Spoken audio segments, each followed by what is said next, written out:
So before we start with this session, I think we have one student here, Chipiliro. Is it right? Can you make yourself audible?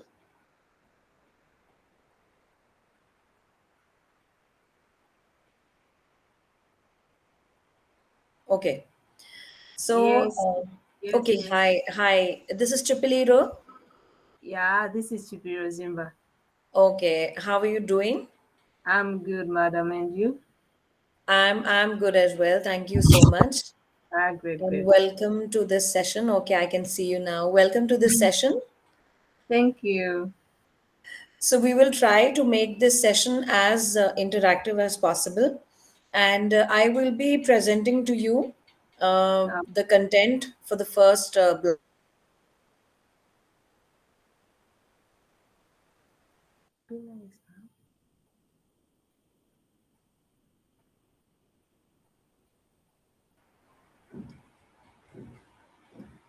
Yeah, I'm sorry. So I will be presenting to you the content for the present for the first block. all right.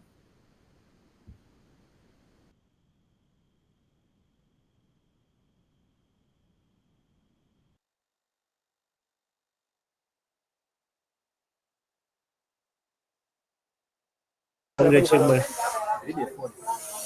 Sasa bwana hapa exo on deribe. Betul. Betul.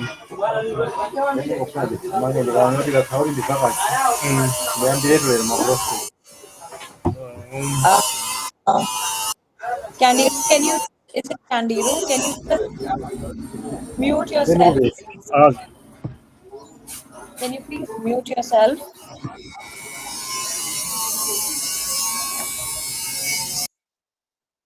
Okay, thank you so much. Thank you so much.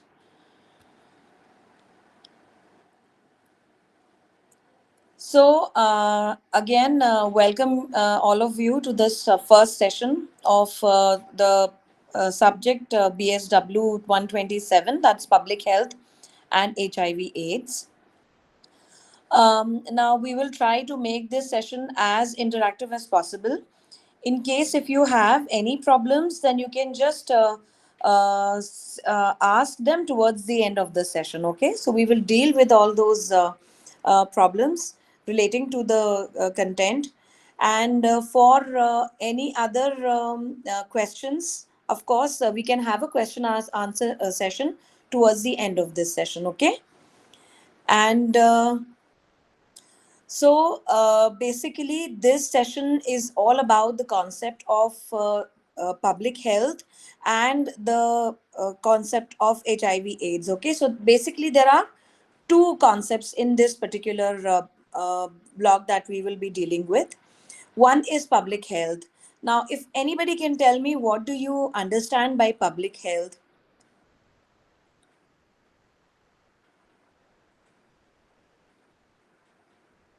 Anybody who has any idea what exactly public health is? How do you define public health?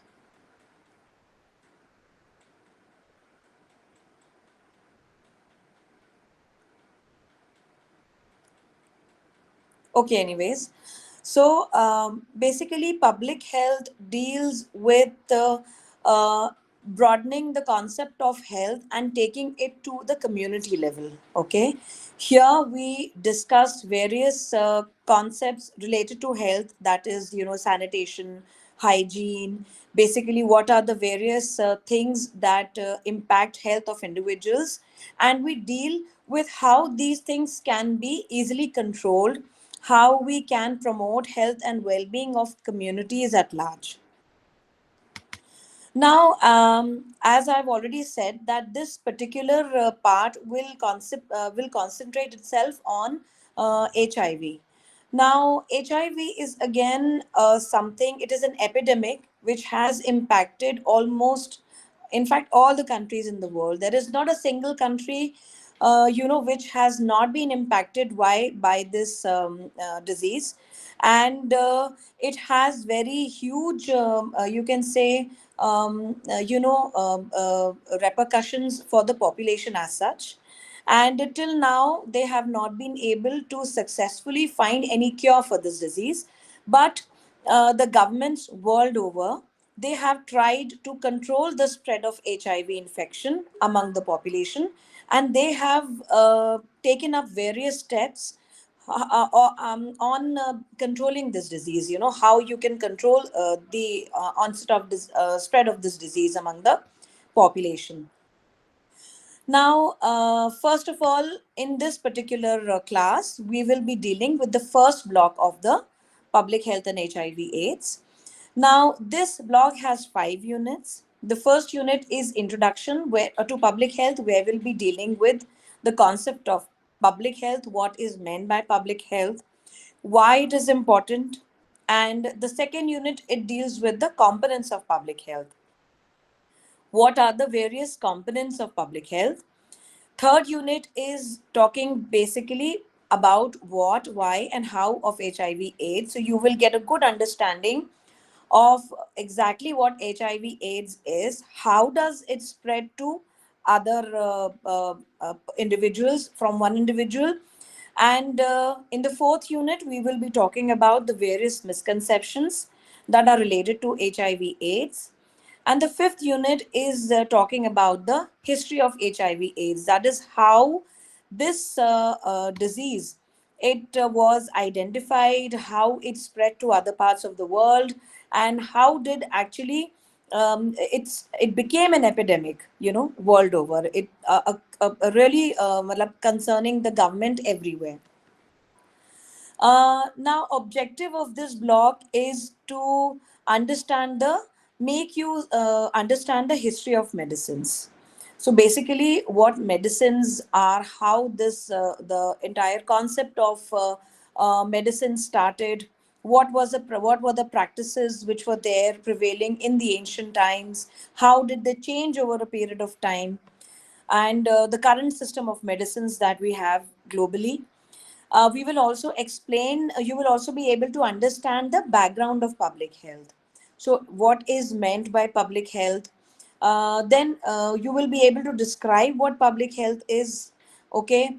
Explain the changing concepts of public health, how the concept of health has changed over so many years, and finally describe the healthcare revolution of curbing the public health issues. So, what are the various healthcare revolutions that have taken over the healthcare system worldwide, and how the public health issues that impacts countries globally, how they have been dealt with by the governments. Now, if we understand, public health is basically as given by the World Health Organization Expert Committee. Now, if you all know, WHO is a very integral part of the United Nations. United Nations has different agencies that deal with different aspects of issues. Like you have United Nations UNICEF that deals with the issues related to children. You have UN Women with the which deals with issues related to gender, and so on and so forth. UNDP is also there. WHO is an integral part of United Nations, which has oversees or it coordinates the efforts for healthcare, providing healthcare facilities everywhere. Now, the committee on WHO, they said that public health is basically the science and art of preventing disease. So this is something which helps to prevent disease. It's a practice helping to prevent diseases, and at the same time also helps people to prolong their life, promote health and efficiency through organized community efforts. Now, as the name suggests, public, definitely it deals with community. So when our efforts are made in such a way that they impact the whole community at large, which includes the sanitation, the overall environment of the community, control of communicable infections, like things like any kind of a communicable disease, the education of individuals related to their personal hygiene, okay, or group hygiene.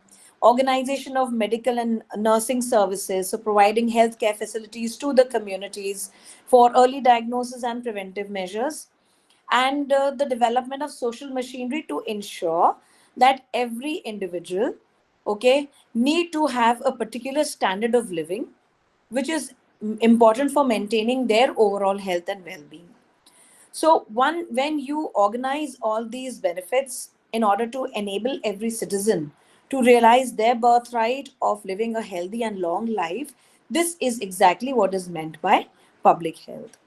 Now, focus of public health, as the name suggests, is improving the health and quality of life through prevention, like how can you prevent the onset of diseases, through treatment of individuals who are already suffering from certain disease, and management of diseases. Like there are certain diseases like various chronic ailments like diabetes, cardiovascular diseases. They can be actually prevented by proper management, okay, and even the life of the individual can be prolonged if these diseases are managed properly. So the management of various diseases, management of physical ailments and other injuries, management of mental health conditions. So all these things are included in and they all come under the ambit of the public health. And these are important for promoting healthy behaviors among the communities and individuals alike. Okay, so this is what public health is all about. Now, when we talk about how this entire concept of medicine came up and what is the history behind medicine, we find that medicine, as such, it came from a number of, it has its origin from a lot of other ancient traditional cultures.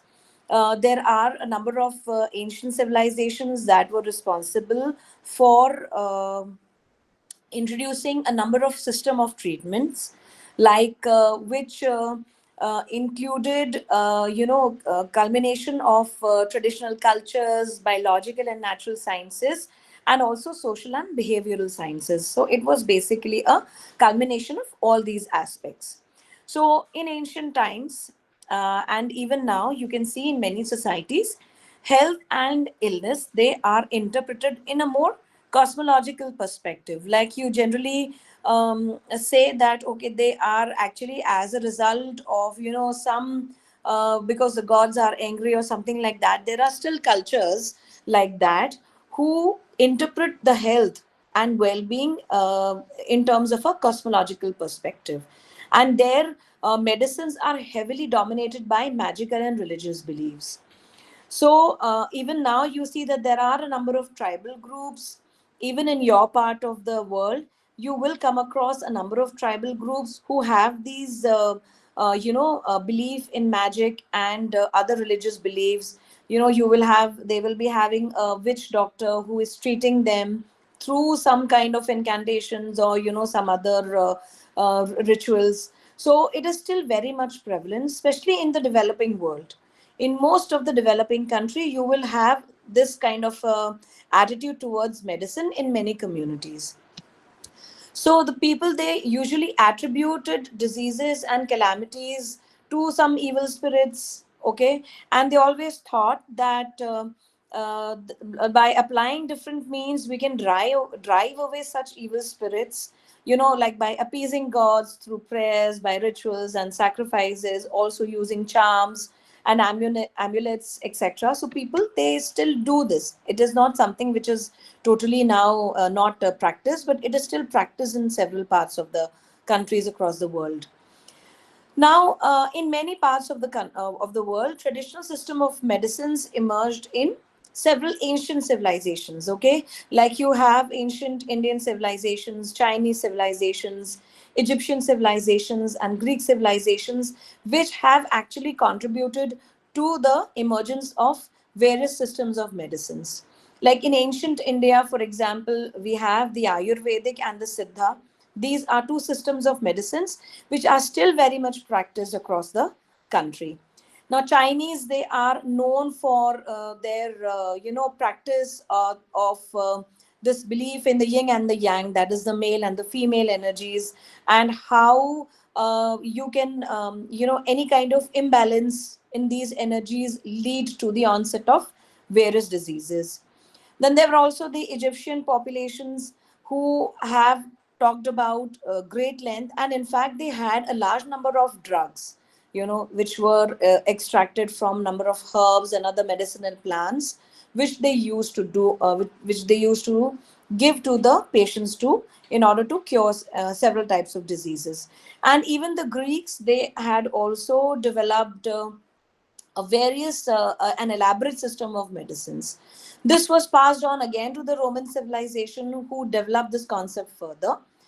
Most, you can say, a very important contribution in this regard was given by the ancient Arabs, who developed their own system of medicines, which is known as the Unani system of medicine, and it is still practiced in several countries in the world. And they had their greatest contribution in the field of pharmacology.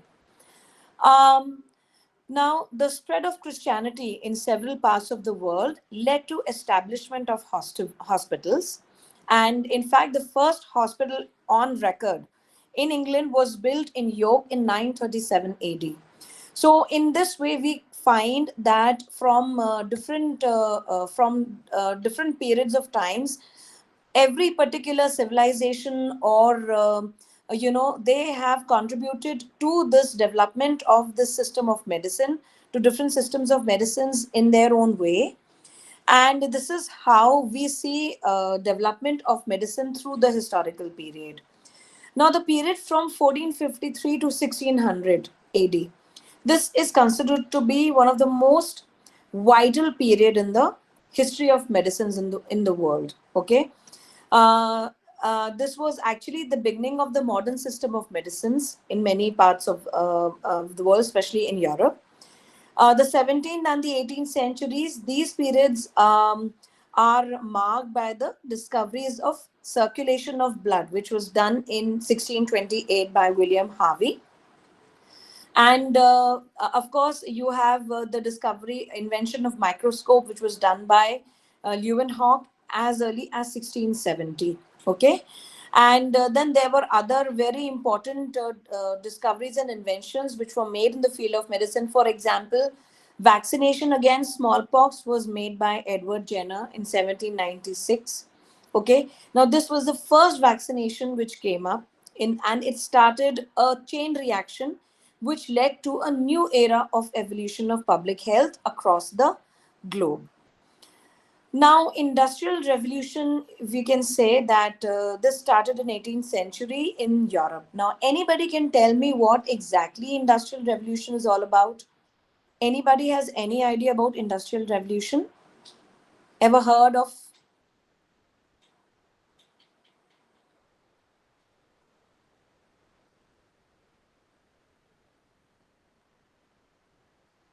No? Okay.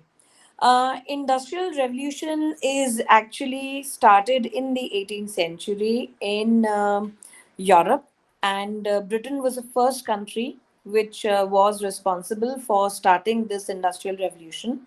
And this started with the invention of the spinning jenny. Okay.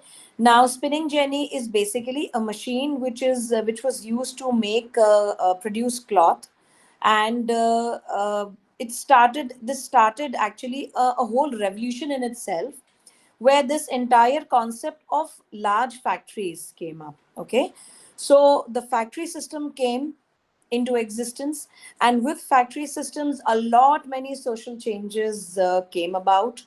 For example, people from the rural areas, they started migrating to the urban areas where these factories were located in search of employment opportunities. Okay, and this led to a huge influx of population from rural areas to urban areas. And most of the times, you will find that the cities were not able to actually house such a huge number of population. Okay, they were very small in size, and they were not able to actually have any kind of what you can say, that facilities for the people who were migrating in large number. to these urban areas. And as a result, slums came up in the cities. So the most of the European cities which you see nowadays, be it Prague, be it London, be it Paris, they were all comparatively smaller in size during that time. Okay, and they were all one thing. They all had one thing in common, was the appearance of slum areas. Okay, now slum areas were areas which were actually without proper sanitations, without proper housing facilities for the people, without proper health facilities for the people, and as a result of the poor living conditions, they became a very, you can say, centers of diseases, and a number of diseases and other problems, it started from these areas, like especially in infectious diseases like tuberculosis. It became very common among these, because these generally housed people who lived below the poverty line. So nutrition was a problem, sanitation and cleanliness was a problem in these areas, and as a result of this, okay, and as a result of this, the overall the health and other conditions deteriorated, and this led to the realization that if we need to keep the population healthy, we need to have good sanitary conditions in in these areas where the people were living. This led to what is known as the Great Sanitary Awakening. Okay, now, because there was a time when outbreaks of cholera, typhoid, and tuberculosis was very, very common, and it was very frequent, and this led to a very high number of death tolls. Okay, they had a very high death tolls because of these diseases, and this not only impacted the populations living in the slum areas, but also the population which were not living in the slum areas, which were living in the comparatively, which were the richer part of the towns. But since these were highly contagious, this epidemic spread to every part of the city. And as a result, the Great Sanitary Awakening happened, and the governments at that time, they made effort to improve the overall living conditions of the people in these slum areas in order to avoid such outbreaks. Now, this was all about in European countries, including Great Britain. After this, we come to the development of in America. Now, in America, again, the development of public health movement was similar to what we see in England. And this was also followed by other countries like France, Spain, Australia, Germany, and the likes, which subsequently developed their public health. Okay.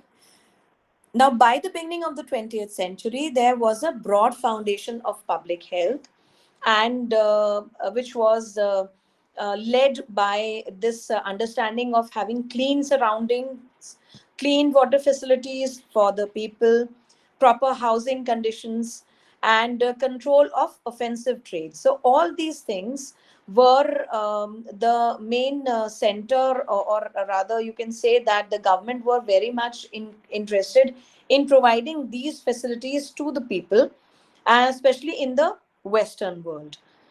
Now, the concept of germ theory of disease, okay, this came up, and in breakthrough, this was followed by a breakthrough in 1873 by a bacteriologist, Louis Pasteur. Now, he was a French bacteriologist, and he said that there are certain bacterias, okay, microorganisms, which are present in the air, which are responsible for causing these diseases. Now, before this, people were actually clueless about what causes these diseases. What they could actually understand, that it was basically the poor facilities which were there in these slum areas that caused diseases. But what was largely responsible for such diseases, this was not known till till this discovery by Louis Pasteur in 1873, which gave to the which gave rise to the germ theory of disease. Okay, after this, all attention was focused on the microbes and their role in diseases. So, what is the reason why these diseases are caused? So, most of the people, they understood that okay, these diseases are caused by certain microbes which are present in the atmosphere, and these, when are inhaled by humans, or through some other maybe sources, they get inside the body, and that is how they get diseases. Francis, can you please mute yourself?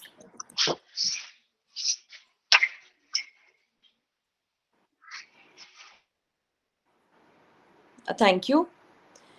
Okay, so this was a very big realization. Now, if we say that basically this entire concept of public health, this has been divided into four distinct phases by Park. In 2015, he came up with these categorization, and these four phases are known as the disease control phase, which started from 1880 and lasted till 1920, the health promotional phase, which started in 1920 and ended in 1960. This was followed by the social engineering phase, which started in 1960 to 1980, and finally the health for all phase, which started in 1981 till 2000. 2000, this was again replaced by what is known as the Millennium Development Goals, which lasted till 2008, and then we have the 2015, I'm sorry, and then we have the Sustainable Development Goals of the United Nations. I hope that you all have heard about this Sustainable Development Goals and Millennium Development Goals. Can anybody tell me what are Millennium Development Goals and Sustainable Development Goals? Anybody has any idea about it?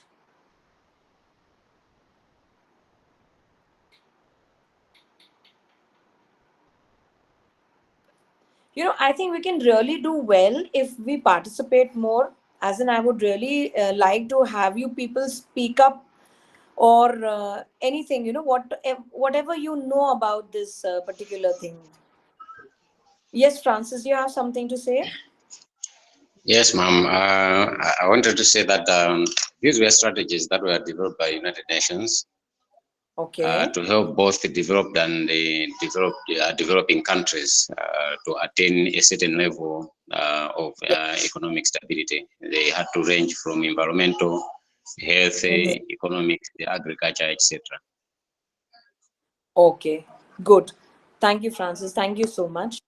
So, as you all heard, that this basically it's a developmental strategy which has been followed by United Nations and its allied agencies, and presently we are going through the phase of the Sustainable Development Goals. Okay, there are 17 Sustainable Development Goals overall, and every goal stands for one or the other aspect, like health for all, removing poverty, okay, then removing hunger from the world, and climate change, and every so there are 17 such goals which have been identified by United Nations, and all the countries in the world, be it the developed countries or the developing countries, they are all bound to come up with such legislations which will promote the attainment of these goals in their own countries.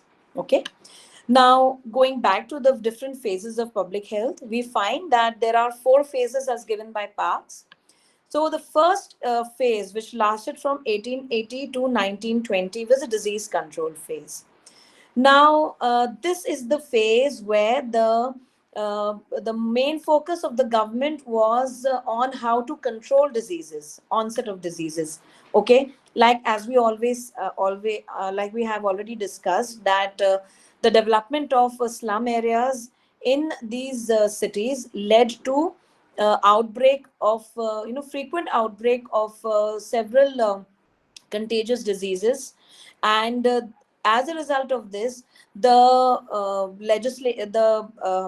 the general government was generally focused on providing such sanitary legislation and sanitary reforms which were aimed at the controlling the physical environment, like the sewage disposal or the water supply. So it was not controlling any specific disease as such, but basically how you can improve the health conditions of people and control infectious diseases through controlling the health conditions. The second phase was the health promotional phase, which lasted from 1920 to 1960. Now, health promotion, it started taking shape in the beginning of the 20th century. And till now, till this first phase, individuals were neglected. Okay, it was not realized that the state had a direct responsibility for the health of an individual. The health promotion of individual was this particular aspect was added to public health, where it was said that you need to promote the health of individuals per se. Okay, and it was further initiated as personal health services like mother and child services, health services, school health services, industrial health services, mental health and rehabilitation services, where the focus was shifted to the promoting the health and well-being of individuals. Later on, public departments, they also began expanding their programs towards health by coming up with primary health centers and sub centers in rural as well as in urban areas. Okay, this kind of programs were initiated in several countries, and I'm sure in various countries in Africa also government must have is very much involved in promoting this kind of health initiatives. Anybody can tell me one such initiative if they have in their country? Anybody? One such initiative which they find in their particular country, which is dealt on improving the health and well-being of individuals or community health. Anybody?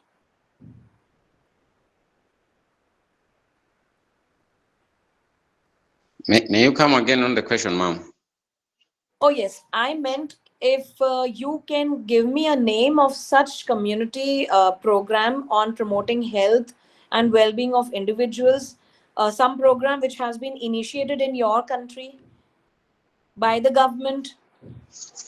Yes, for Yeah. example, in Malawi, we have expanded program on immunization, Okay. whereby we prevent children under 1 and under 5 from contracting communicable diseases such as malaria, diarrhea, pneumonia, Mhm. tetanus, and TB.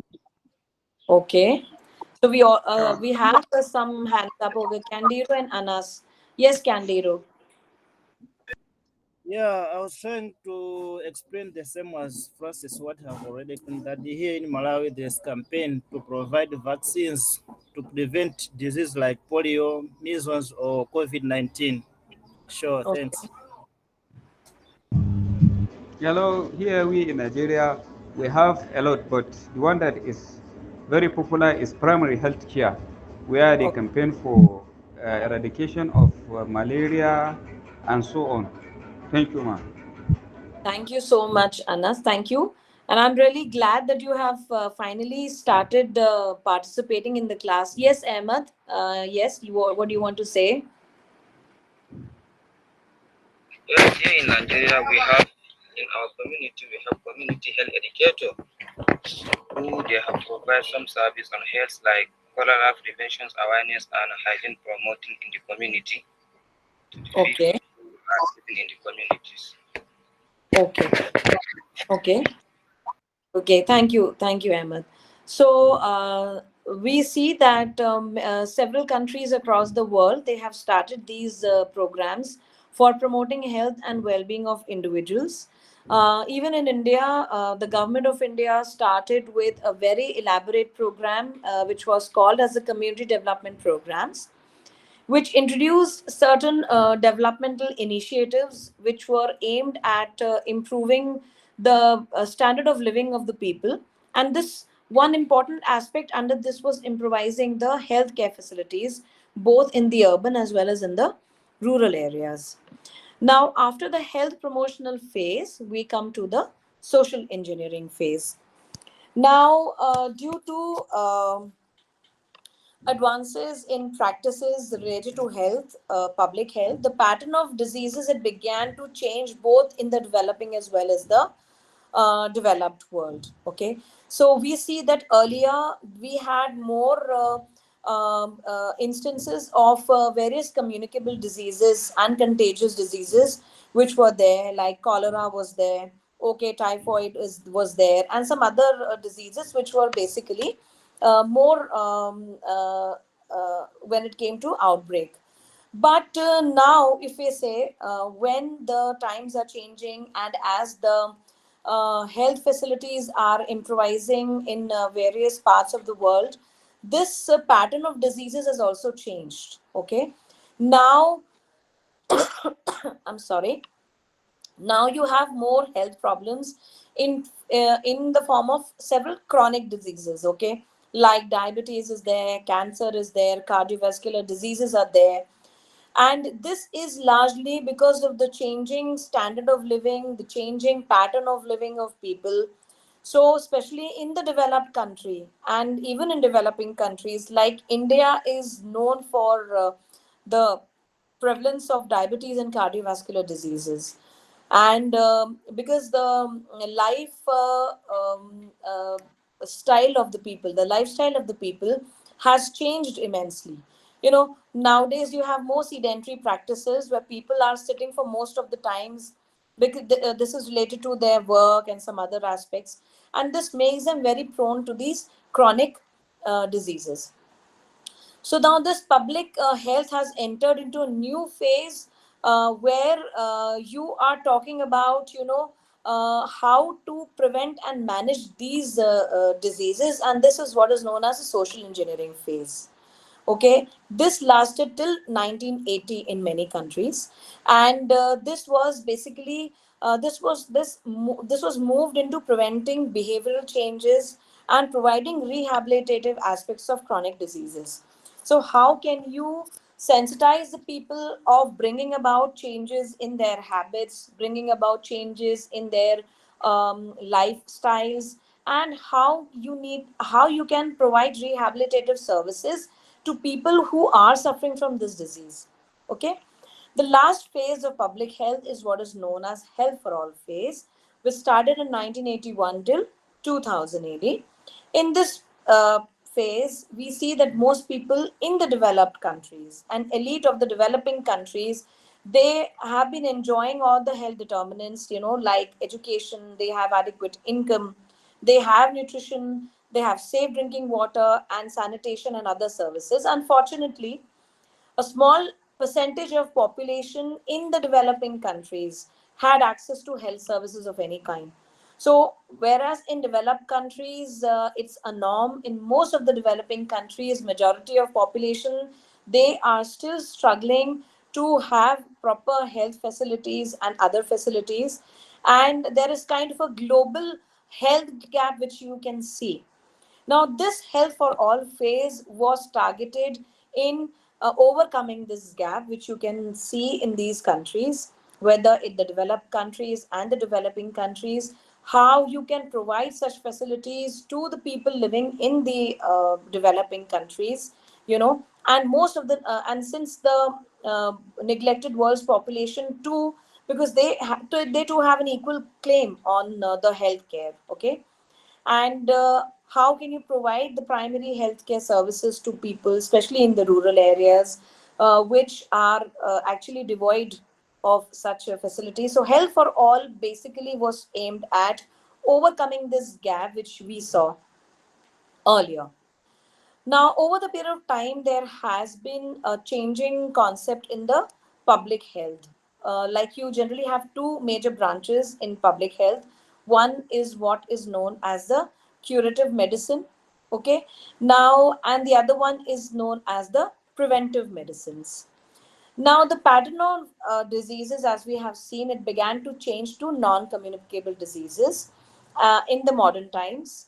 And since these they came into prominence, and as a result of this, this led to a large number of death in developed countries. Okay, now these diseases were responsible for large number of death, especially in the developing countries.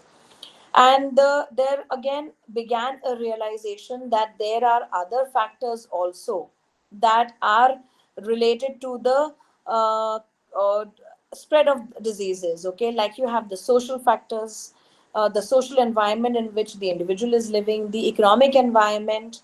You also have the genetic conditions, like people sometimes they are more prone genetically to certain diseases, to certain chronic diseases.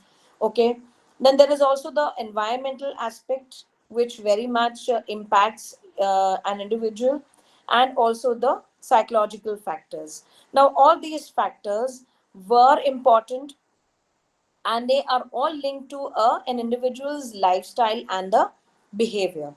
So the germ theory of diseases, which we earlier saw, which was started by Louis Pasteur after he found out the prevalence of disease due to bacteria, the cause of disease as bacteria.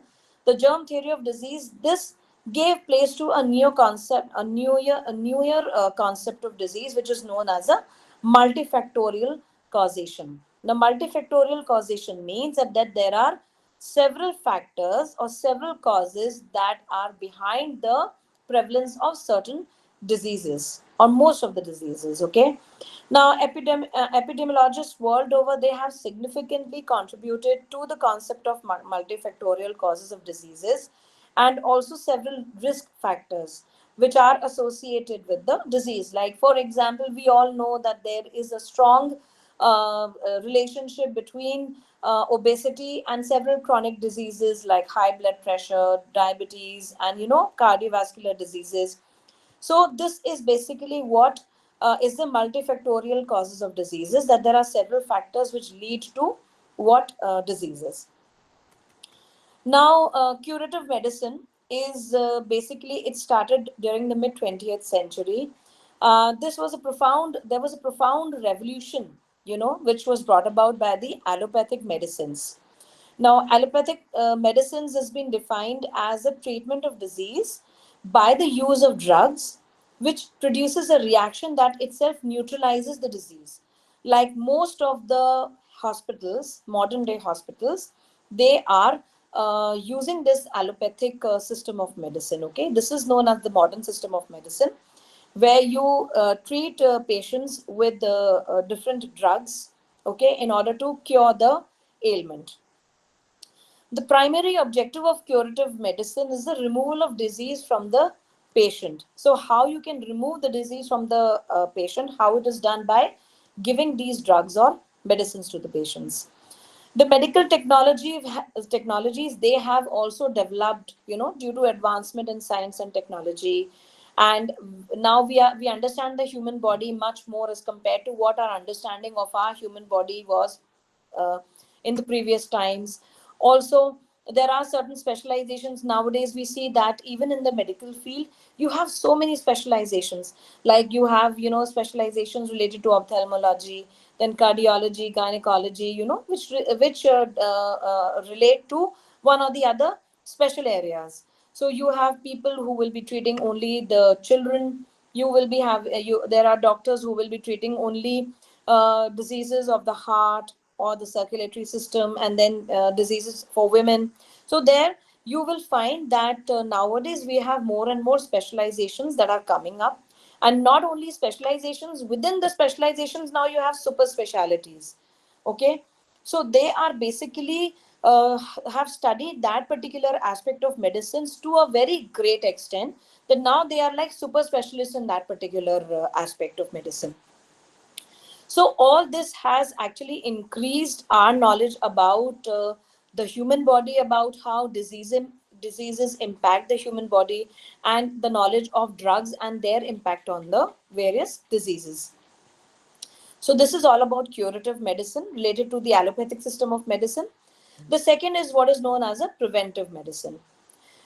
Now, what happened that the public health, it lost its original meaning in terms like preventive medicine, and even some other terms came up like social medicine and community medicines, which are now used as synonyms for public health. Okay, preventive medicines, it comes from United States, where the public health was almost exclusively concerned with the prevention of infectious diseases. So United States was a country which was responsible mostly for this preventive medicine, for the starting of preventive medicine. And here, preventive medicine was applied to healthy people customly by actions affecting a large number of populations. So you had a number of preventive medicines which included, health promotion, treatment, and prevention of disability and other things. And it not only prevent the occurrence and progression of disease or disability or mental and physical health, but also timely application of all means to promote the health of individuals and the community alike. Okay, so preventive medicine was basically aimed at preventing the onset of diseases, and this term started in United States and it spread to the other parts of the world in subsequent years. Now, initially, the preventive medicines was mostly in the field of bacterial vaccines and antisera. But then it changed to other fields also. So they had the discovery of how nutrition was recognized, the role of nutrition was recognized, how various nutrients like vitamins, minerals, proteins, carbohydrates, how they are important for your, keeping your body healthy. And these also added to the preventive medicine aspect. Then also new strategies were developed for combating specific diseases. Like we know that night blindness, this is caused due to the lack of vitamin A.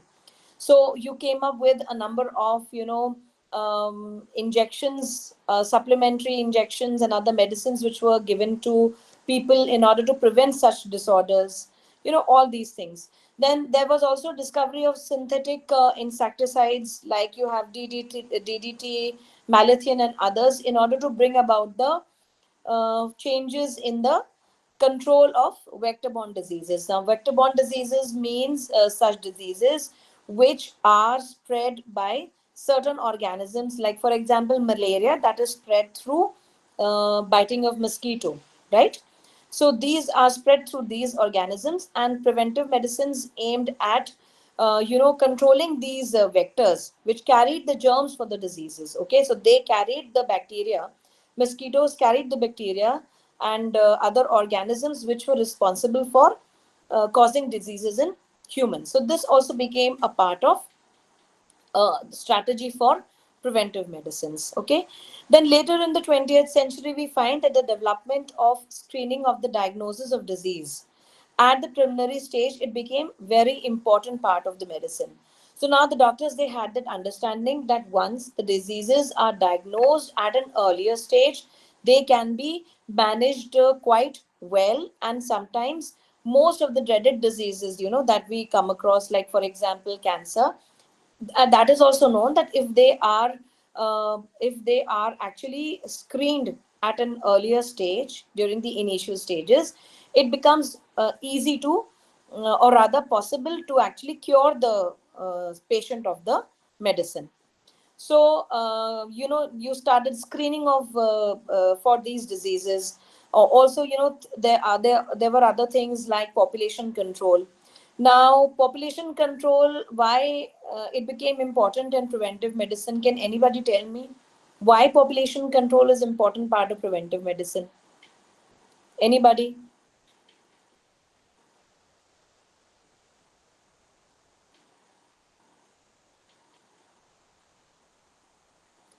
Anybody at all? Why population control is important for preventive medicine?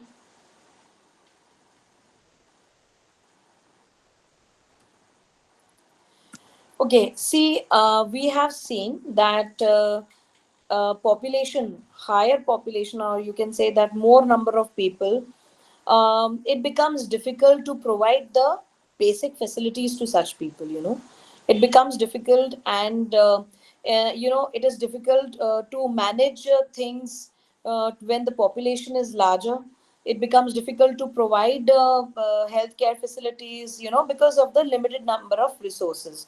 And that is why population control is considered to be a very important aspect, because we know that once the population is controlled, when there are fewer people, it will be easier to optimally use the present natural resources. Okay, so that is why population control became an important aspect of preventive medicine. Then there were other aspects also, like environmental control, providing genetic counseling to families or individuals. So the individuals who know that, okay, they have this their parents have suffered from this particular chronic disorder, like diabetes or cancer. How can they prevent the onset of such diseases in their own bodies? So they started providing genetic counseling, okay, and also prevention of some other chronic diseases. So they were counseled on how you can change your lifestyle in order to prevent such chronic diseases. Now, scientific advances, we know that in advances in drugs and pharmacology and all these things in genetics, and as well as the improved living standards and education, all this opened up a new avenues to prevent such onset of diseases. Now, there are three levels of prevention. We can say that one is what is known as the primary level, then we have the secondary prevention, and the third is the tertiary prevention. Now, the primary prevention, this level is intended to prevent disease among the healthy people. Okay. Secondary prevention is attempted towards those in whom the disease has already been developed. Okay. And the tertiary prevention is there to reduce the prevalence of chronic disability consequence to disease. Okay, got it? So, primary prevention is basically to prevent the onset of disease among the healthy population. Secondary is to attempt prevention of disease among in the population which has already developed some or the other kind of disease. For example, people which are who are suffering from diabetes, they are always counseled by the doctors that, okay, you need to take control of the sugar levels, because a high sugar level is likely to give more secondary infections, like they are more amenable to skin infections and some other kinds of tumors and all the other things. So again, they have to reduce the prevalence of disease in people who have already developed certain diseases. And tertiary is to reduce the prevalence of chronic disability consequent to disease. In several diseases, we say that we see that the patients who are suffering from such disabilities, they develop who are suffering from such chronic diseases, they develop some kind of disability, later. So this tertiary prevention stage is basically um directed towards preventing such kind of disability among the population. The third aspect is what is known as the social medicine. Now, the term social medicine was first introduced by Jules Guerin, who was a French physician, in the year 1848. This whole idea of the concept of social medicine, it came from the French Revolution. Now, French Revolution broke out in France, and then it spread to other parts of Europe, like in Italy, Austria, Bohemia, Hungary. Anybody can tell me anything about the French Revolution? Have you known? Anybody can tell me? Have you heard about French Revolution in history, perhaps world history, if you've studied? Anybody?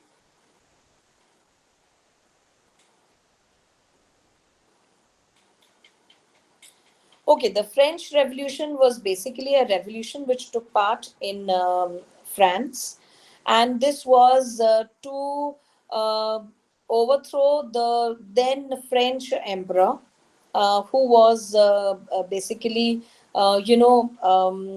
leading a life of luxury without any kind of consideration for the people of the country, and they just wanted to overthrow the ruler and set up a more democratic government in their country.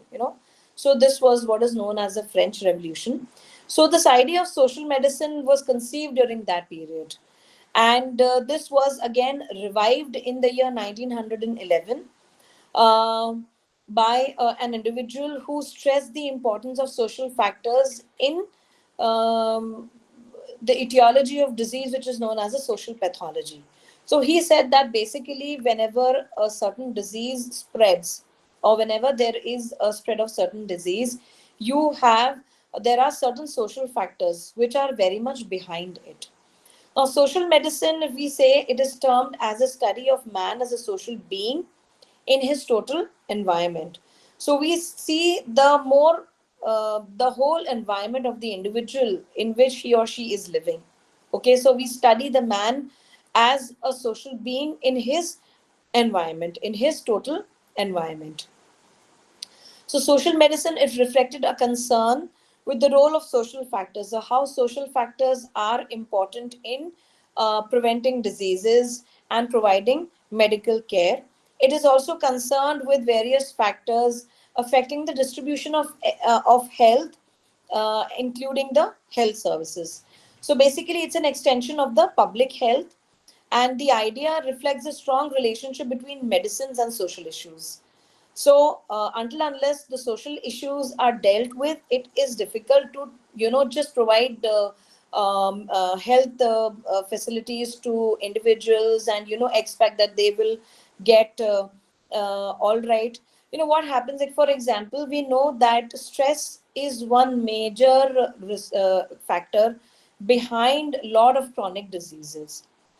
Okay, and what happen if, even if you give medicines to a person, okay, say for example a person who's having a high blood pressure, most of the time a chronically high blood pressure, and you do not remove the stress part from the individual, then do you think that the medicines are going to treat the person in any way?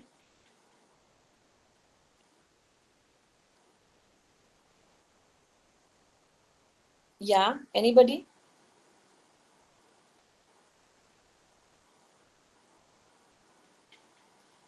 Come again, ma. Yes, and us. Come again, ma. I did not hear what you said.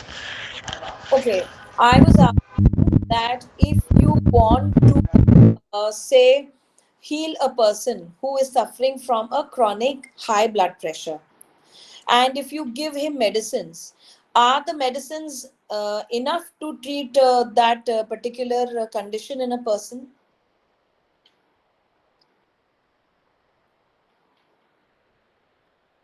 See, the answer is no.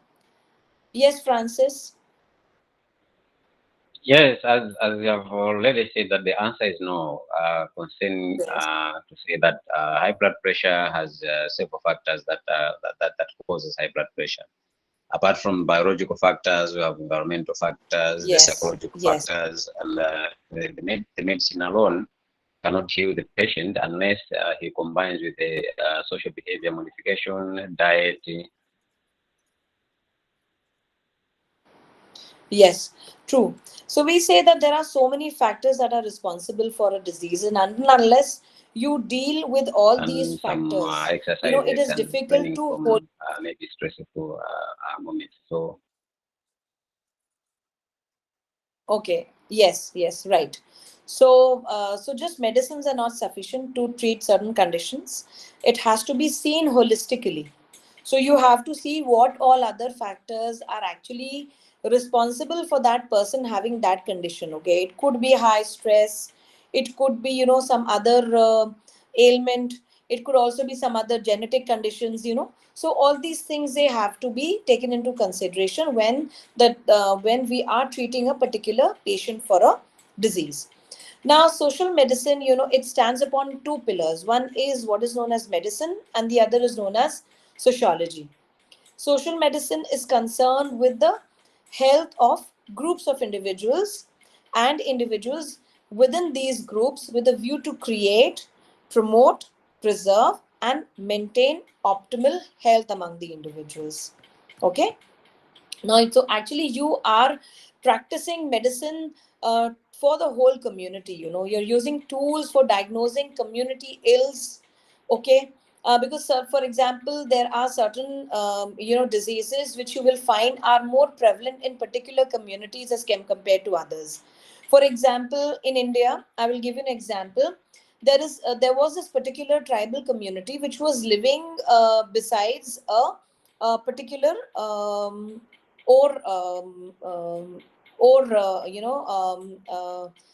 plant. There was this plant to extract iron ore and some other things, and they suffered from some very, some particular very peculiar diseases or very peculiar symptoms. The whole community, in fact, you could see that, and that was because of some water contamination in their community from where they took water, the lakes or the river. There was some kind of a contamination which was attributed to the those symptoms that the community as a whole it showed. So social medicine, you link basically this diagnosing these diseases, okay, with the whole community, how you can use things like social therapy, and for the betterment of conditions of the life of individuals in a particular community. The next concept is what is known as a community health. Now, as we all already said, community health is basically working for the health of the entire community. You come up with the certain conditions, you create certain conditions where the health and well-being of the entire community is promoted. And this can lead to considerable health and lower prevalence of diseases among the community.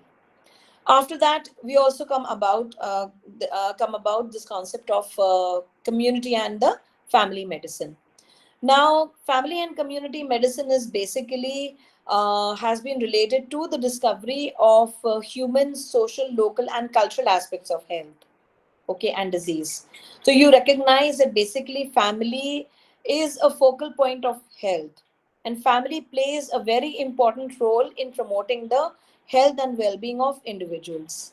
So basically, a family is a very you can say it's a right place for integrating the preventive aspect, promotive, and the curative aspect of the health, okay.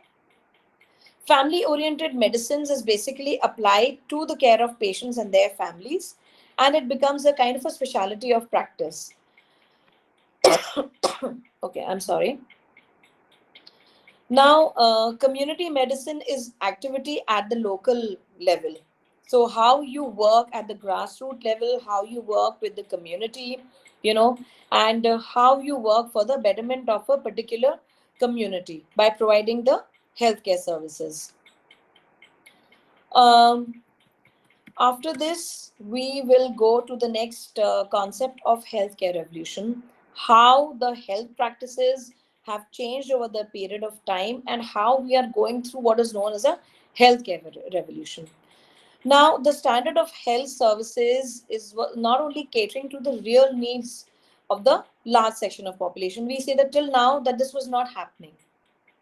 A very high proportion of population, especially in the developing countries, and especially the part of population that are living in the rural areas, we find that they do not have proper access to quality health services. Okay, so our healthcare services, they were found to be, more favored towards the privileged groups of populations of the urban dwellers, and it was also considered that health is a fundamental human rights. But on the other hand, we find that this right is being denied to a number of population because of this thing. Because we see that generally healthcare facilities are generally quite expensive. Access to healthcare facilities are expensive.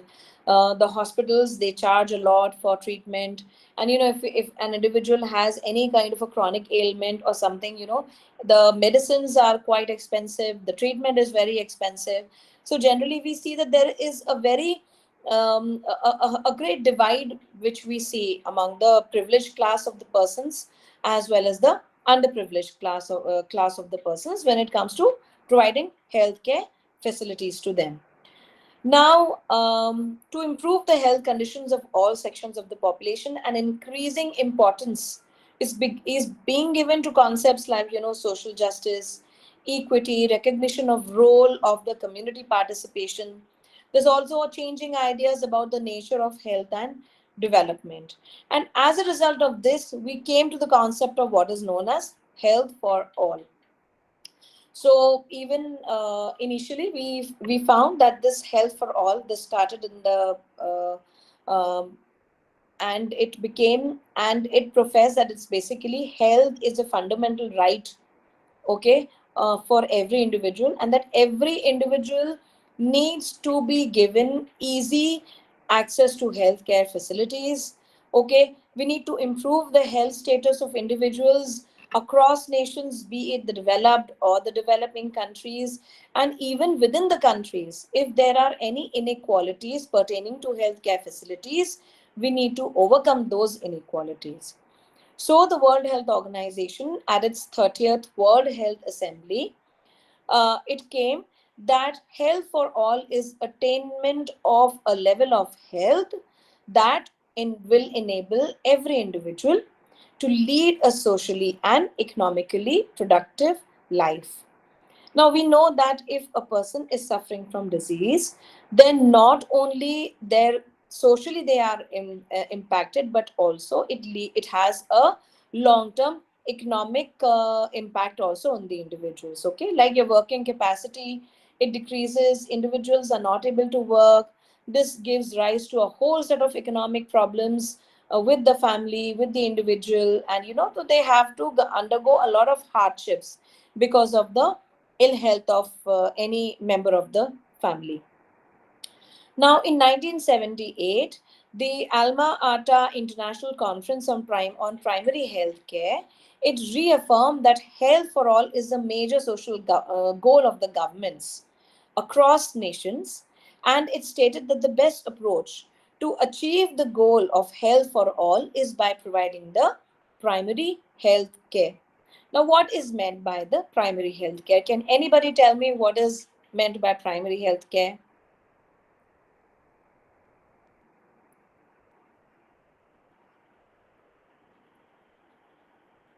Anybody?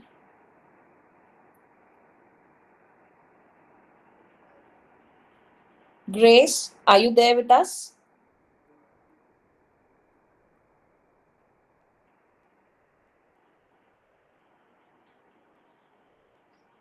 Okay. Now, primary health care is defined as the essential health care which is given to individuals based on certain practical, scientifically sound, and socially acceptable methods. Okay, as well as a technology which are made universally accessible to individuals and families in the community through their full participation. Okay, and at a cost that the community and the country can afford to maintain at every stage of development, that will lead to the increased spirit of self-determination. So primary health care is basically the basic health care facilities that are provided. Even now, you will find that in most of the rural areas, you have these primary healthcare facilities, which is given to individuals, who are suffering from minor ailments. Of course, a primary healthcare center is not fit for any serious ailment, or maybe a very grievous injury or accident. For that, you have to take the patient to a proper hospital.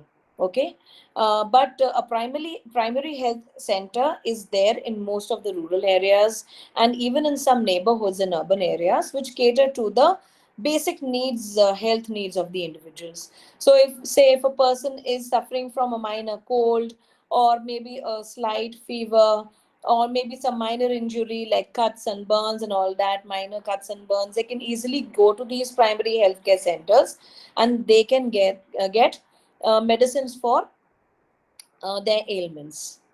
Now, this is basically one of the major important contribution of health for all aspect. Now, this Alma Ata Declaration of 1978, it made certain things very important for the certain it became very important and came up with certain goals. The health for all the health for all state, it came up with certain goals with respect to various health indicators. Like, it was decided that we need to reduce the infant mortality rate, which at that point was very high, And so one was basically reducing the infant mortality rate everywhere. The second was to raise the expectancy of life at birth. Now, we find that in several developing countries, the expectation of life at birth of babies is very less. It's still less. And a large number of infants, they die due to some or the other complications during the birth. And there was a need to actually reduce this expectation, to raise the expectation of life at birth. Okay, expectancy. Then there was also a call to reduce the crude death rate. Okay, there was a call to reduce the crude birth rate, which is basically defined as number of deaths per thousand or number of births per thousand of population. Okay, then there was also this thing. There was a call to provide potable water, pure water to the entire rural population. So these were some of the major indicators, health indicators, which was started by the Health for All campaign. Now, we find that, as we have already seen, that primary health care is, you can say, it is the basis of healthcare services across countries. And especially in the rural areas where they do not have access to very advanced medical centers like hospitals, most of the populations, they are able to have a comparatively higher health indicators, all thanks to these primary healthcare centers. Now after this, we come to the concept of the Millennium Development Goals. Now anybody can tell me what these Millennium Development Goals are? Has anybody heard about it? MDGs, or what we call it, Millennium Development Goals.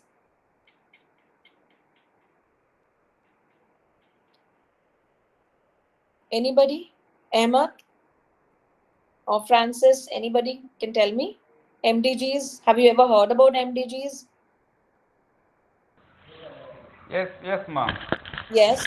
MDG are non-governmental organizations Mm. that deals with organization in a country in order to provide medical support, food support, and others in countries. Okay. See, Millennium Development Goals is basically, it is a development agenda which was given by United Nations in its meeting in September 2000, where representatives from around 189 countries, they met at the Millennium Summit in New York to adopt the United Nations Millennium Declarations. Okay, this started a set of goals, which is what is known as the Millennium Development Goals. Now, this actually provides a roadmap towards the implementation of the UN Millennium Declaration. And there were a number of 8 goals basically, which had, different, um, you can say, they all had different goals to achieve. For example, the goal one was eradicating extreme poverty and hunger. So this was basically, we know that hunger and nutrition issues are related to diseases, are related to health. So the first goal was to eradicate extreme poverty and hunger. And the second goal was to reduce child mortality. Child mortality is specifically under 5 mortality rate among children. We know then that in most of the developing countries, the under 5 mortality rate of the children is high because of several diseases. Okay, like there are a couple of diseases which affect children below 5 years, and sometimes these diseases can actually lead to death of children. So it also aimed at reducing the child mortality. Now the goal 5 was to improve the maternal health. Now, this was basically to reduce maternal mortality ratio. Now, we know that in most of the developing countries, maternal mortality rate, that is, death of women during childbirth, is very high. This is attributed to a number of factors like non institutional deliveries. That means that in many countries, uh, the birth of children takes place in at homes, rather than in hospitals, rather than in institutions like health institutions. So what happens ki most of the time women, they die of several kind of complications during birth. Okay, one major reason for death of women during birth is basically extreme blood loss. Okay, now in many countries, including India, blood loss during childbirth is one of the major reason why women, they lose their life. Okay, another reason is basically giving birth to children when the girl is underage. In many countries till date, we have this practice of child marriage. Okay, it is also prevalent in India. Anybody who can tell me if it is practice in their country? Does child marriage is child marriage practice in your country? Anybody who has seen this taking place, or know that this particular ritual exists?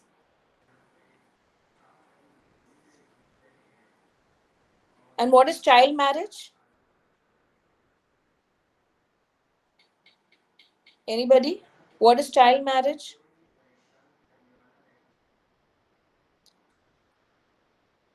See, child marriage is actually marrying two individuals. Yes, Ahmed. Yes, Madam. Hello.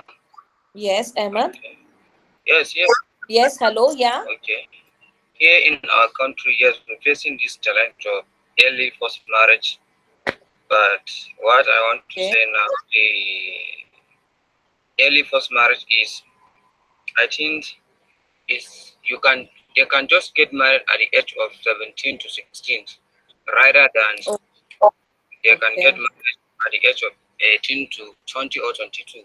But here in our community, we're facing this challenge. They just take married to their child at the age of 15 to 16. So that's what I Okay. know about the early forced marriage. Okay. Okay.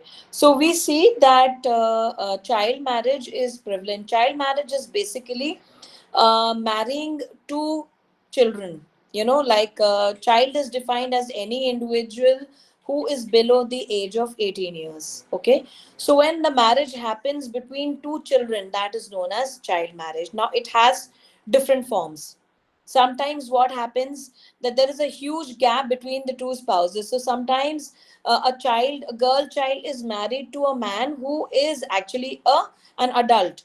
Now this actually can be called as a child marriage, but actually this is a case of child sexual abuse, right? Is it not? So in Yes, many it is. yes, of course. Yes, Yeah. so we For, for example, here in Malawi, when uh-huh. an adult age 21 up marrying a child aged 17, 15 below, it's an issue of deformment. And Okay. the person has to serve 14 years imprisonment. Okay. Yeah, so you still find some cases like these. It is very much prevalent even in India, in some states, where they will, fix marriage between children, and now it has been made illegal. So you find such instances very less, but it is still a reality, and it's something which is still not totally been wiped out. Another thing is to increase the use of contraceptive prevalence rate. Now, contraceptive prevalence rate means that those people who are sexually active, they use contraceptive not only to prevent the unplanned pregnancies, but also to prevent diseases like HIV/AIDS, which we will talk about details in this particular class. Okay. Now, the sixth goal of Millennium Development Goal was combating HIV, AIDS, malaria, and other diseases. Now, we have already seen, we are going to see also that HIV over the period of time, it has impacted a huge number of population worldwide, and it came up as a single big epidemic, which was spreading everywhere in every part of the world. And also it was not only there among the people living below the poverty line, but it also impacted other social circles as well. So there was everybody was at risk. In fact, even now it is there, it is not gone, it is still there. But nowadays we find that the after the steps that have been taken by the government worldwide, the instances of new cases of AIDS, they have comparatively declined over the period. Now we will talk about this later. Right now we will just get back to the goal 6. Then there were some other diseases also, like several vector-borne diseases like malaria and typhoid, which were prevalent, especially in the developing countries, and which took a heavy toll of population. A large number of deaths were attributed to these diseases. Then another goal of this was ensure environmental sustainability. Now, what do you understand by environmental sustainability? Anybody who can tell me about environmental sustainability? What is sustainability?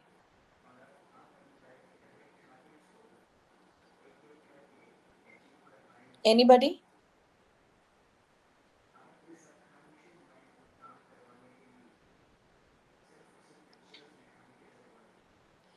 See, environmental sustainability means that whatever resources you are having now, you need to use them in a way that they are available for your future generations. Like, yes, Candiro. Yes, Candiro, you want to say something?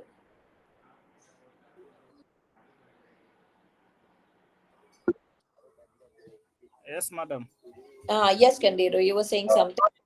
Yeah, sorry, I just have a problem with network here. But when you talk about sustainability, it's like a concept of meeting the needs of the present without compromising the ability of future generation to meet their own needs.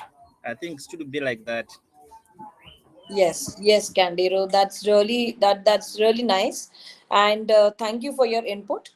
Actually, this has been defined very elaborately by the United Nations Report on Sustainable Development, and they said that sustainability is basically you provide needs of the present generation without compromising the needs of the future generations.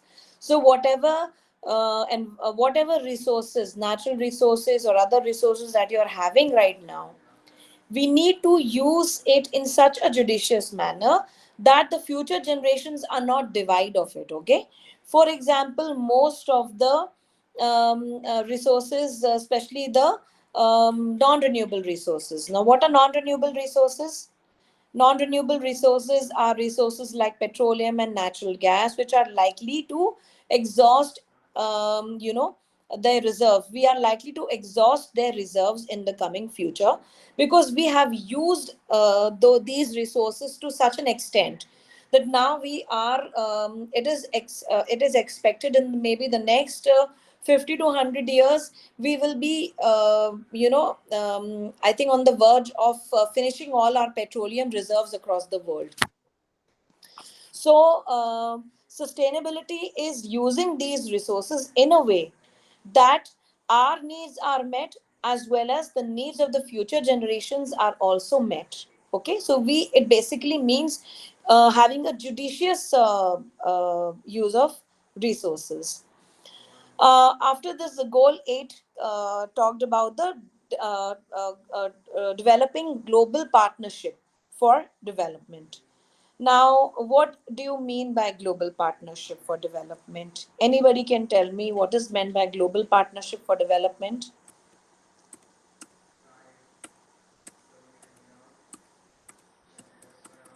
Anybody? What is Global Partnership for Development? Hello. Yes. Yeah, development, global partnership for development. It's like working together as a team on a world scale to help make the world a better place for everyone. Yes, good. Thank you, Chipiliro. So Welcome. we find that the global partnership for development means that there need to be a partnership between nations, between communities, between organizations in order to promote the development as well as well-being of each and every individual on this planet. Okay, so how as the different states, how different nations across the world, they can come together, they can collaborate together in order to bring this kind of a development. Okay, so this was all about the various components of the millennium development goals. After this we come to the this is actually the end of unit 1. After this we come to the unit 2, that is the component of public health. Now, in this unit, we will be dealing basically about the different concepts of public health, various dimensions of health, what are the various determinants of health, what is the concept of well being of an individual. Also, we will also come across how the concept of disease has changed over a period of time and the various health indicators. Okay, now this part deals with largely with the components of public health. Now, we have already seen that health is a fundamental human right, and it is essential for the to meet the basic human needs and also to improvise the quality of life of individuals. Now, there are different concepts of health. When we talk about health, there are different concepts of health. The first concept of health is what is meant by what is meant by the biomedical concept. Now, biomedical concept of health, it comes from the germ theory of disease, okay, and it dominated the medical thought for a great number of years, and it was basically interpreted as the that human body is considered as a machine, it how it is considered as a machine, and the disease is a consequence of breakdown of the machine. Okay, and the doctors are there to repair the machine. So it is like, you whenever there is some kind of uh, some problem with the an individual, if he's suffering from some disease or some of the other organs have been malfunctioning, they are not functioning properly, how you approach the doctor, and the doctor will give you medicine in order to fix you. So basically, this is the biomedical model which was used for a long period of time, and it was used basically in treating diseases. But there were certain health problems which could not be cured. Like for example, you have things like malnutrition, chronic diseases like diabetes, okay, accidents, mental illnesses. All these problems, they could not be solved through the biomedical concept of disease or biomedical concept of health. The second concept is what is known as the ecological concept. Now, ecological concept is viewed that health is actually a dynamic equilibrium between man and his environment. And what is known as disease, that is simply a maladjustment of the human organism to environment. So we all know that environment impact us in a very big way. It impacts human beings in a very big way. And so basically, whenever a person there is some kind of maladjustment with the environment, then that leads to what is known as a disease. Okay, now the ecological concept, it raises two issues. Okay, what is known as imperfect man and imperfect environment. So it is being perceived that in the absence of health delivery services, improvement of human adaptation to natural environment can lead to longer life expectancy and a better quality of life. Okay, After this, we come to what is known as a psychosocial concept of health.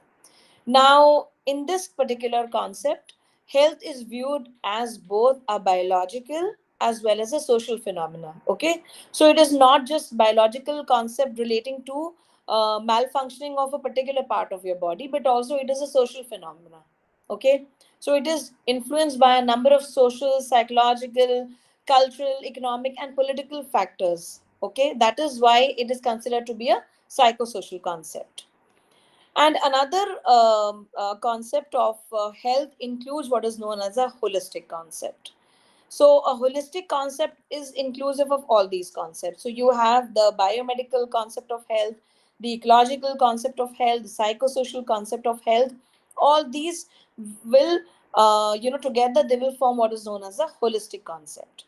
So, we describe health as a multidimensional process which involves the strength of social, economic, political, and environmental influences on the well being of the person. So, you have all these factors that are responsible for health and well being of an individual, and it also implies that all the sectors of society that have an effect on health, like you have in particular agriculture sector, animal husbandry sector, food and processing industries, education industry, housing, public work, communication, all these sectors have a very important implication for the health of the society as a whole. So it is under this holistic concept that the World Health Organization, it stated that health is a state of complete physical, mental, and social well-being, and not merely an absence of disease or infirmity. Okay, so WHO has said that health is a state of complete mental, physical, and social well being of individuals, and not merely an absence of disease of infirmity. So it's just not that a person may or may not be showing symptoms, but a person may be under severe depression. Okay, at times there are a number of chronic diseases which remain asymptomatic for a long time, right? Is it true or not? Is it true? Yes, Candiro?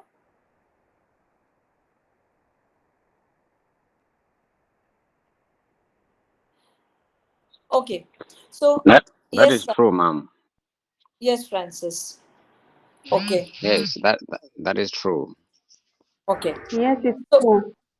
yes, Emily, thank you so much. So we see that this definition of WHO is very broad, okay, in its implications as well as very positive in its implication. So they have defined health not just as absence of any disease, but also a complete state of physical, mental, and social well-being. And nowadays they have even increased it further and even say that it also the spiritual aspect which we also need to take into consideration. So it is basically a state of complete physical, mental, social, and spiritual well-being of an individual. Okay, now we come to the various dimensions of health. We have already seen before that health is multidimensional. That means that there are various dimensions that are related to health.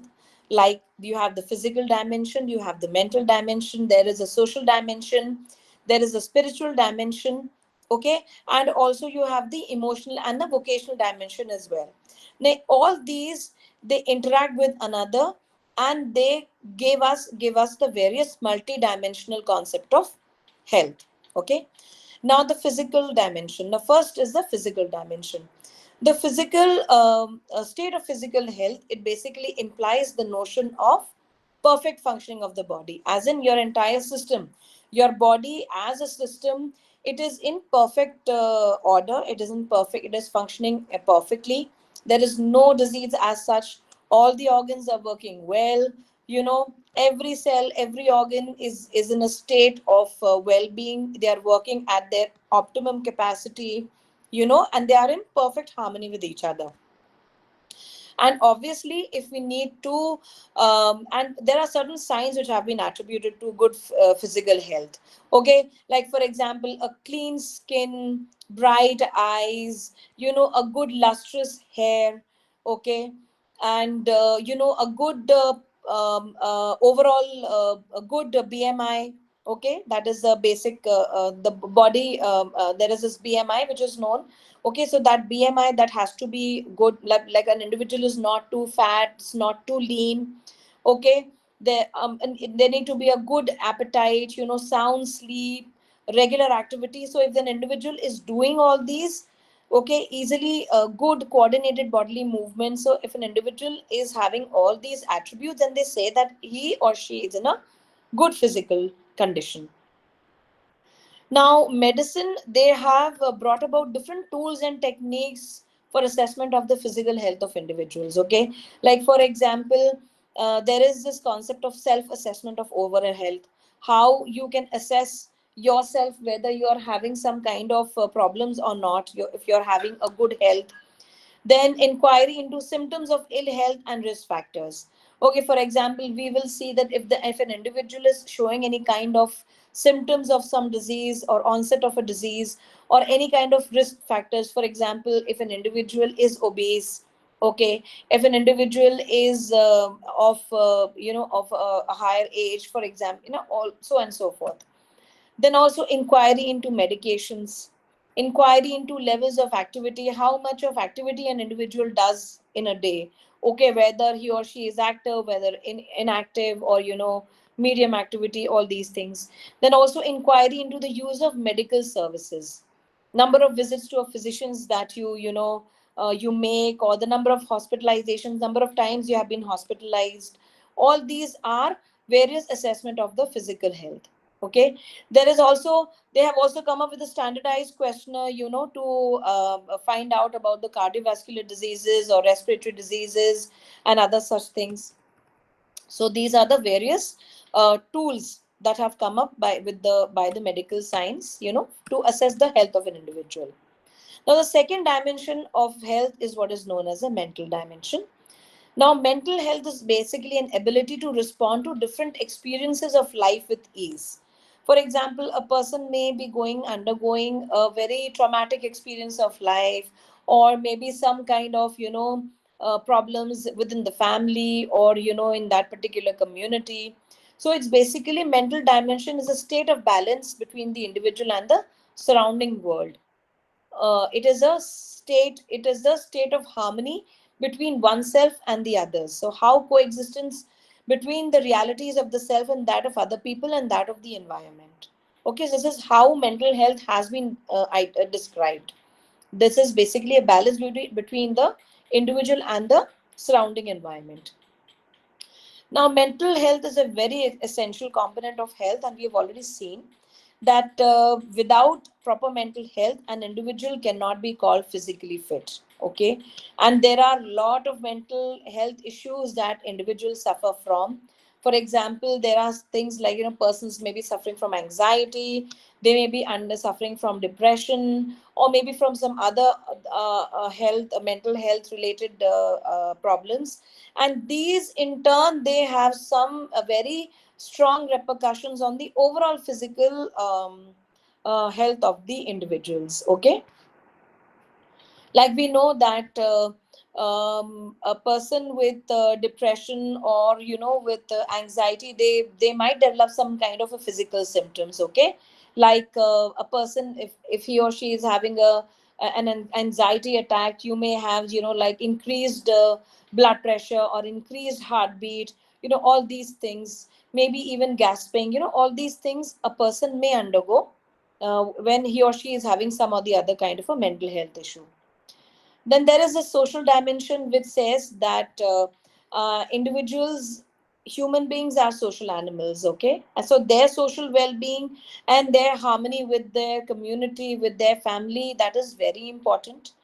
And the quantity and quality of an individual's interpersonal ties, okay, that would great deal depend upon the extent of involvement with the community. Okay, so like this is one important aspect of health, that is a social dimension. Another dimension is the spiritual dimension, which considers that basically you find out about the meaning and purpose of life, go beyond what is existing, what is known in the present world, go beyond that, belief in a higher being, believe in the presence of God, and all other existence, questioning everything, your purpose, your existence in life. That is also related to the spiritual dimension. And another dimension that is known as the emotional dimension, which talks about the various emotions that an individual's comes across. Okay, like there could be emotions of sadness, joy, trauma, so many other emotions, and they are very important in determining the mental health and the overall well-being of the individuals. Now, another dimension is known as a vocational dimension, which is again our the kind of work that we do.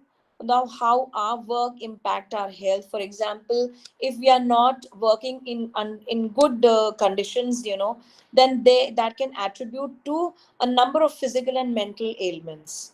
Okay, for example, people who are sitting and doing work, like in the present day, modern day, we have mostly work where the sedentary habits of the individuals develop. Now, this is again very bad for your overall well-being and physical fitness. Yeah, right. And that is one of the major factor for lifestyle disorders. Then there are some other dimensions also, like you have the philosophical dimension is there, the cultural dimension is there, the cultural practices that we use, the socio-economic dimension is there, the environmental dimension, the external environment of the individual, the educational dimension, like what are the things that we are taught in schools related, which is related to our health and well-being. Okay, the nutritional dimension is there, our awareness about various nutritions, about various qualities of food that we are eating. Then there is also this preventive and the curative dimensions, which we have already discussed before. Okay, so this is all about our concept of health. After that, there is also a concept of well-being. Now, well-being is by and large defined as the standard of living, the level of living, and the quality of life. Okay, the standard of living basically includes your income and occupation, also the standards of housing. It also includes sanitation and nutrition, okay, levels of provision of health, educational, recreational facilities, and other such services. All these come under the standard of living.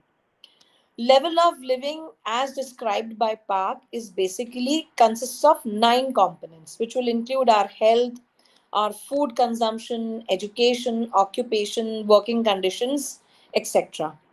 And finally, the third concept of well-being comprises of the quality of life, which has been defined by WHO as the condition of life resulting from the combination of the effects of the complete range of factors, such as those determining health and happiness. Okay, for example, not just your physical environment and your food, your occupation, but also things like education, social and intellectual attainments, your freedom of action, justice, freedom of expression. All these are related to the quality of life of an individual. So we see that the quality of life, it is a more comprehensive concept that is used to determine the concept of well-being. Okay,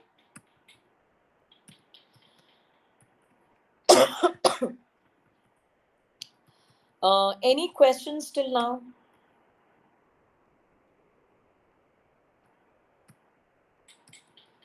Any questions?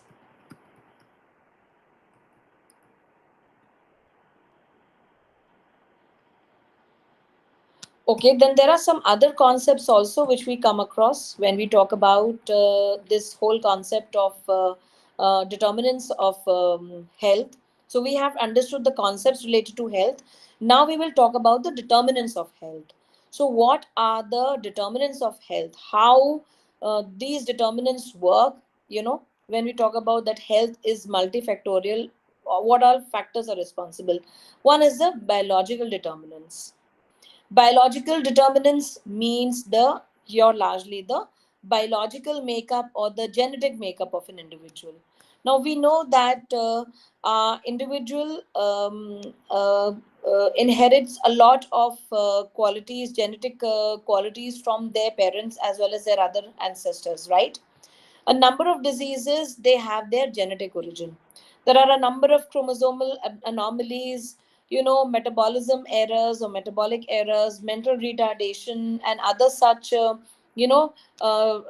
problems that are attributed to the biological determinants or the genetic determinants. So some individuals, they are more prone to certain kinds of diseases because of the genetics. Hmm? Right. The second determinant is what is known as the behavioral and the sociocultural determinants.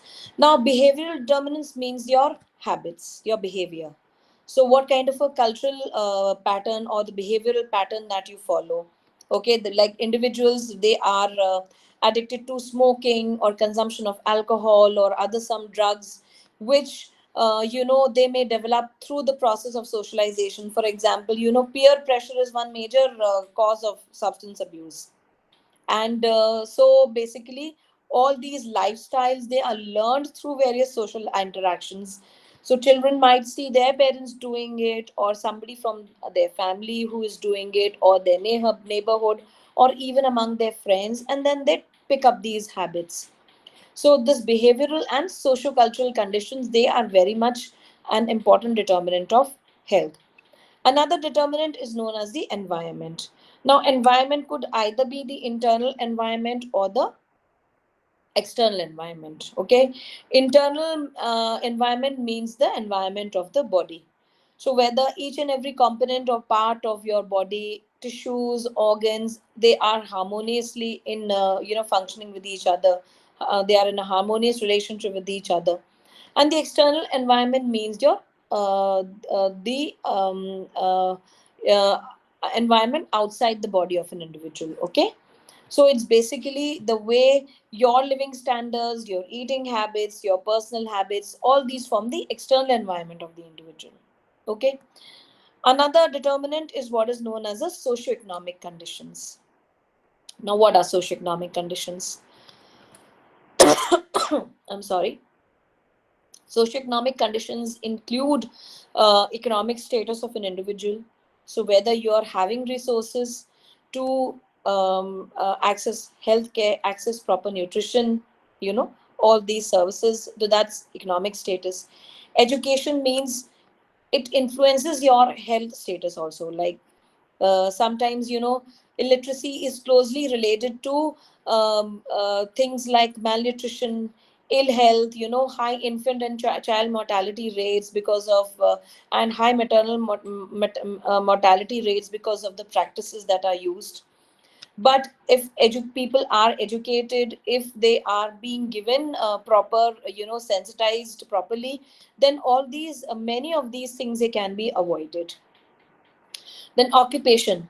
Now there are certain occupations where there is a higher incidence of ill health, yeah, or death among the persons. For example, can anybody give me such example of high risk populate occupations? Anybody here? Anybody? How occupation can cause a health risk to you?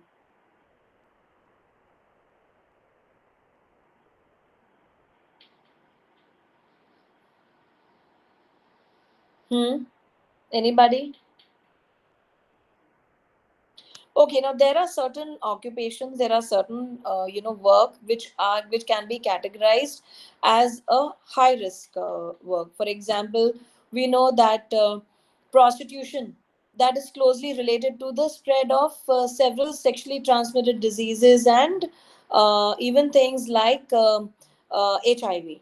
Okay, then there are some other occupations also. For example, those people who are working in mines, they are more prone to various respiratory disorders, yeah, because of the dust and the other things that are there. They are prone to several allergies and respiratory disorders. So all these things are basically related to your occupation. So there are certain occupation hazards that a person may experience. Then of course the political system of the country. We say that sometimes the political system, if it is not uh, you know uh, uh, related to development, if the political system is not favoring development or favoring spread of health technologies, then that may prove to be a problem for the general population. Okay, so basically the government has to be totally dedicated and devoted to the cause of spreading health and well-being among its population. Now next aspect, we talk about the this health services. Now, health services is directly related to the concept of socioeconomic development. Okay, the greater the quality of health services in a particular country, you will find that the greater will be the health and well-being of individuals in that particular country. Okay, why? Because that means that proper treatment as well as the preventive as well as the curative aspects, they can be taken cognizant when the health services are proper.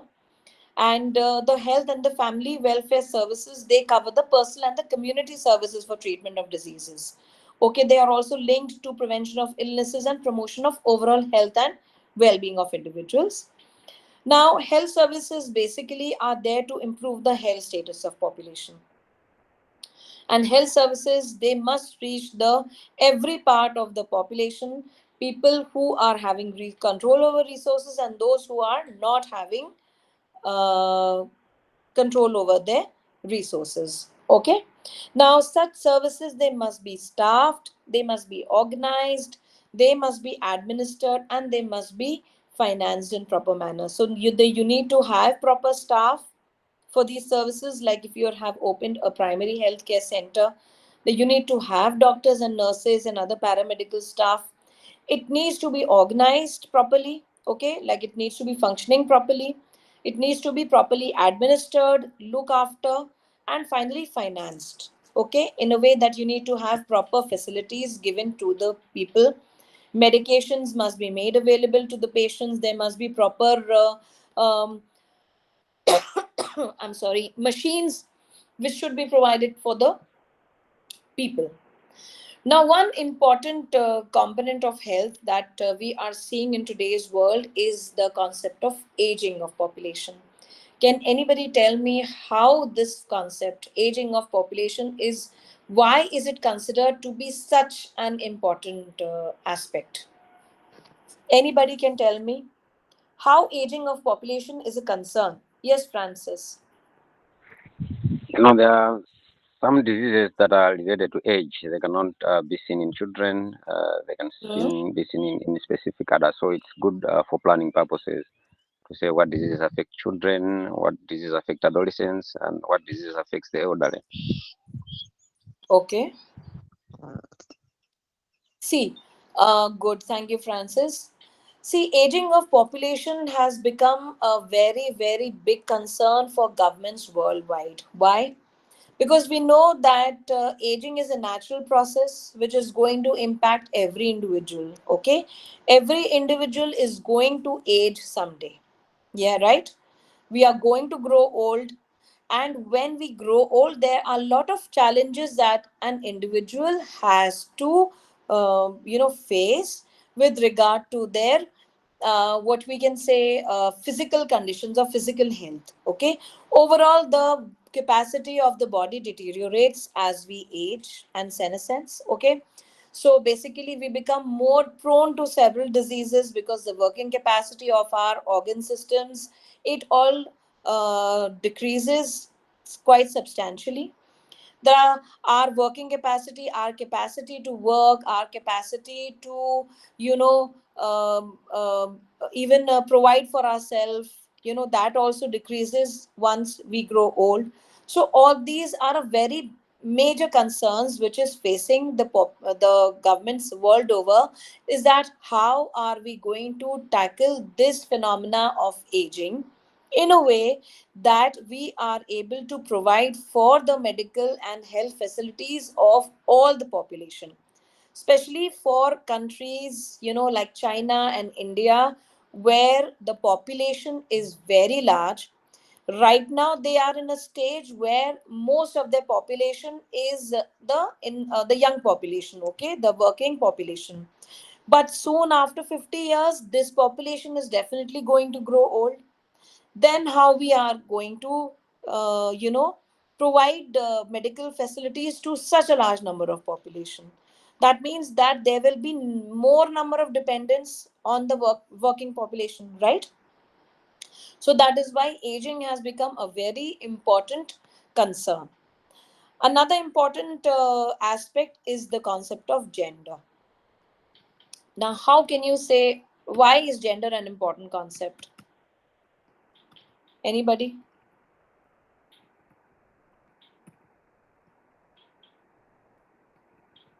Anybody, how gender is an important concept in this?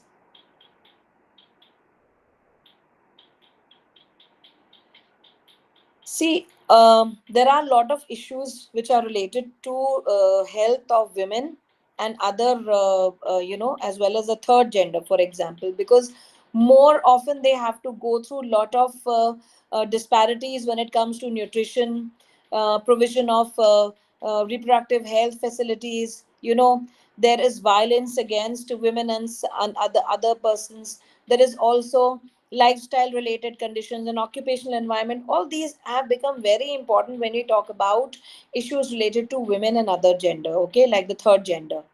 So again, this is again a very important concept because in many countries still now women are largely deprived of basic medical facilities and care. Okay, so gender as such is an important aspect when it comes to providing uh, health to the population. Now we come to the basic concept of a disease. What comprises a disease? Now there are various things which are related to this. This disease, as we say, the literal term, it means dis-ease or without ease. Okay, that means that there is something wrong with the body function. We are not at ease. Okay, maybe there is some problem with the respiratory system, there is some problem with the nervous system, there is some problem with the digestive system, and so these systems are not functioning well, our body is not functioning well. Okay, and this is very important in understanding the meaning of diseases, the types of diseases, and the causes of diseases. Now, so there are different causes of diseases. Okay, there are basically three things that we have to take into consideration. One is what is known as the agent, second is the host, and third is the concept of environment.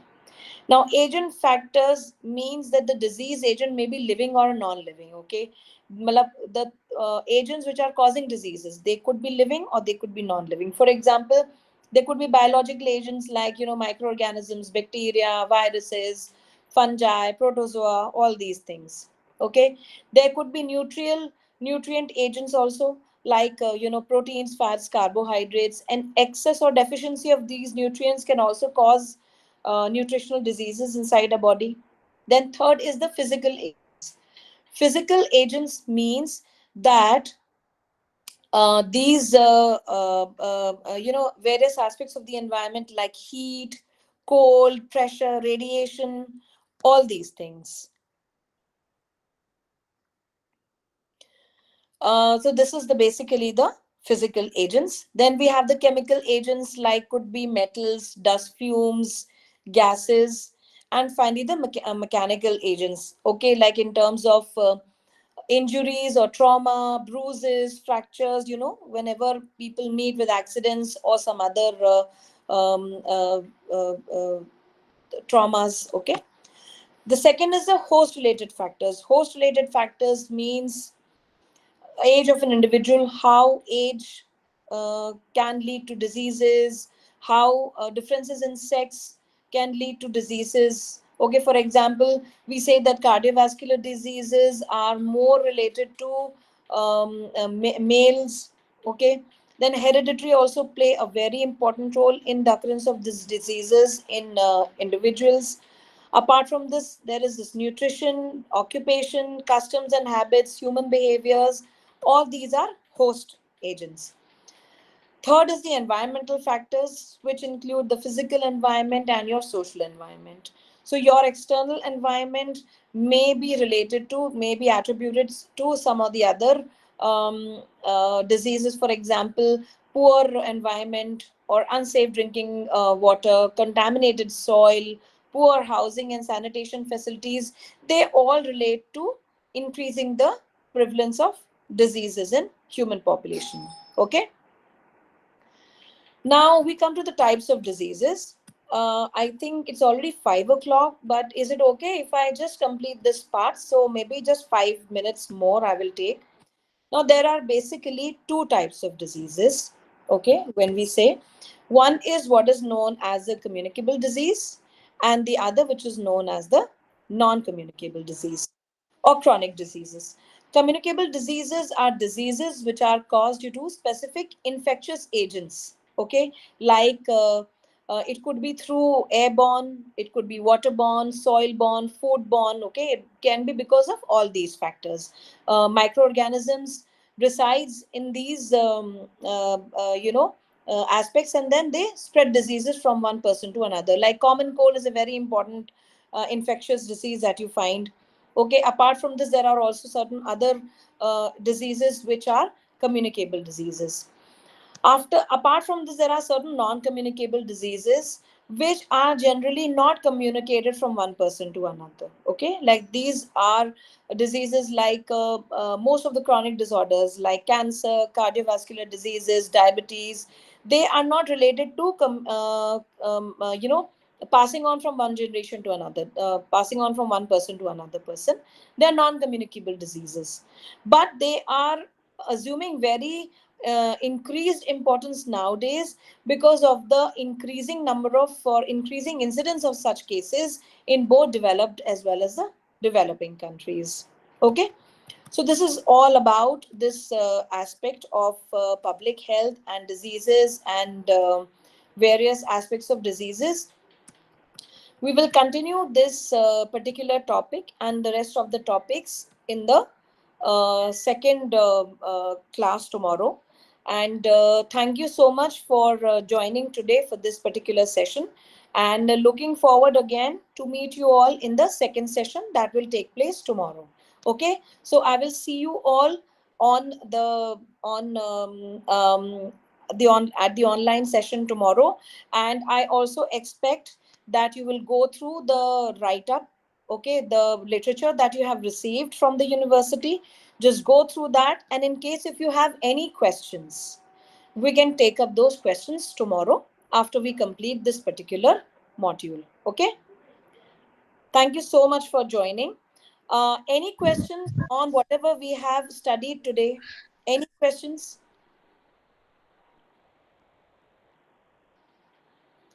Any questions? We are all good.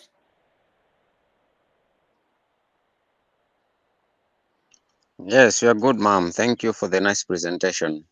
Okay, Francis, thank you so much. Thank you so much for your patience. And I will see you all tomorrow. Have a good day, all of Thank you, you. ma. Have a Thank you, nice day, ma. ma'am. Thank you. Thank you, madam. Thank you. Thank you. Have a good day, all of you. Bye. Bye bye. Have a good day too. Thank you. Thank you.